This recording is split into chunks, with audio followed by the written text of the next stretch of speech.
Peekaboo. Here I'm going to show you. I take some of my sweet potato vines, cut them back a little bit so that they are not overpowering a few of my other plants. And also how you can grow your own sweet potato vines and use them in other places of your yard.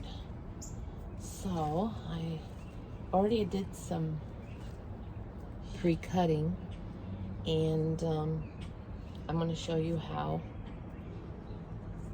I do this. Anyhow, I have a few that are getting a little out of control up here on my windows, just a little bit too high. You can see over here they're a little bit high, and I'm going to give them a little cut back so that they will keep staying nice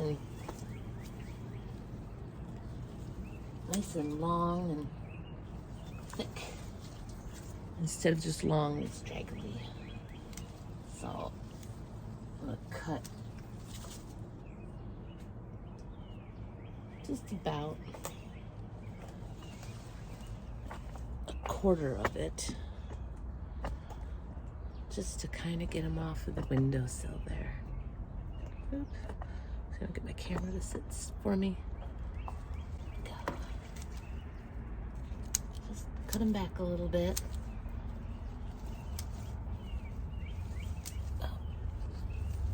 20% so that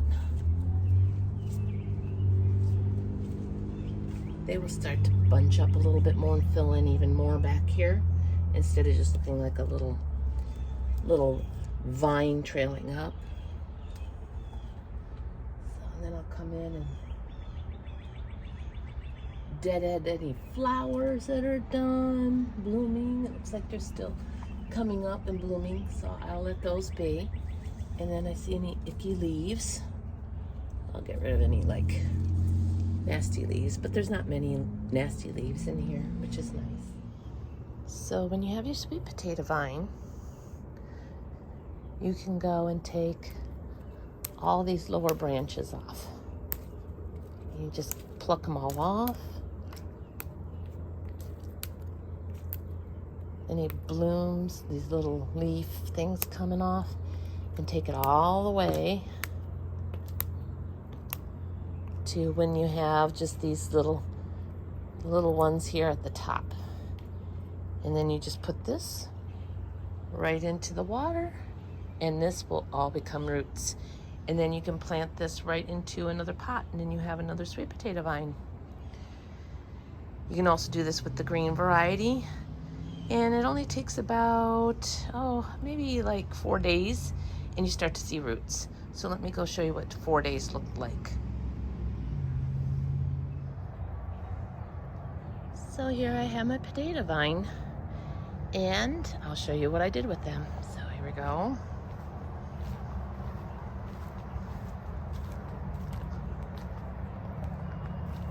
Can you get a guess? Give me a guess. There it is. Hidden right in there, and then I have a bunch hidden back there. There we go. Waterfalls are off right now. They come on real soon. But right here, I put them right into the water. So I just stick them in so that they're kind of stuck in there and the leaves are staying out. And then I pull one out, and I'll show you. See, there's one, and there's a potato vine, 2 different types. So you can see how well the roots are doing on them. See how they're coming along? And when they get a little stronger here, I'm gonna let them get a little bit better, and then I'll plant them out front. So that's one way of propagating some more sweet potato vines. So this is my problem window box. It gets full sun, doesn't look like it does now, but it gets full sun here, and then this gets more shade, and you can tell how stressed these plants are versus these. And so I'm gonna put that potato vine right there once it's fully rooted that I showed you back in the yard. So here it is up close, the problem child. My problem window box here. You can see how stressed this is. It's all just kind of burnt up from the sun and not looking so good, and it's watered. But this side, as it gets closer to this, they look very healthy. So this is my,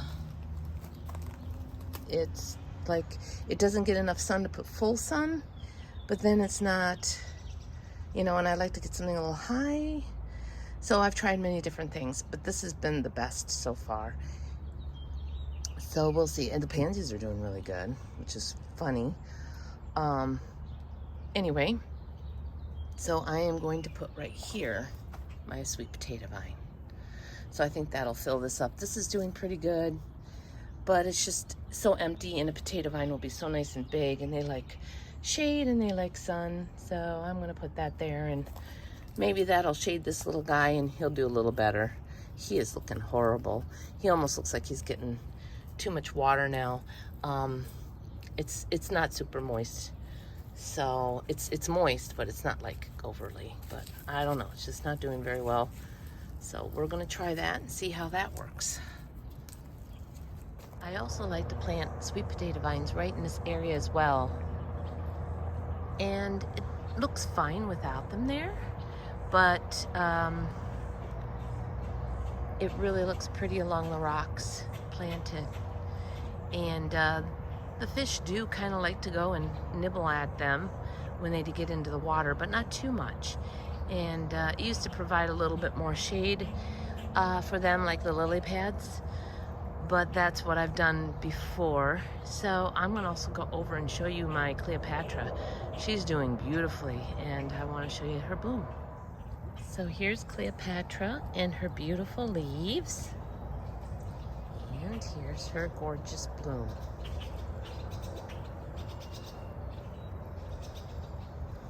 Isn't she lovely? Now the funny thing about her is sometimes when she has a bloom and it comes up in a dark area like this, the whole flower will be red. But it is a Cleopatra because she has these variegated leaves.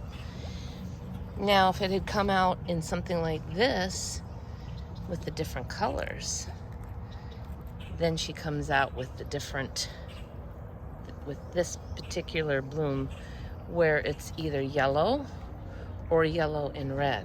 And it's hard to tell, but this is one bloom. I'm trying to see if I can see, get one of the blooms. There we go. Oh, it came off. Well, this is the oldest bloom. And you can see it's tricolored just like the leaves. So a tricolored leaf makes a tricolored bloom. A red leaf will make just a red bloom. Isn't that cool? She's just a gorgeous, gorgeous canna lily. If you ever have a chance of getting a rhizome off of a friend or buy one, I would highly recommend it. So anyhow, I just wanted to leave you guys with Cleopatra here and her bloom. And I hope you got some information out of this video that's helpful. And I'll leave you with my turtles in the pond.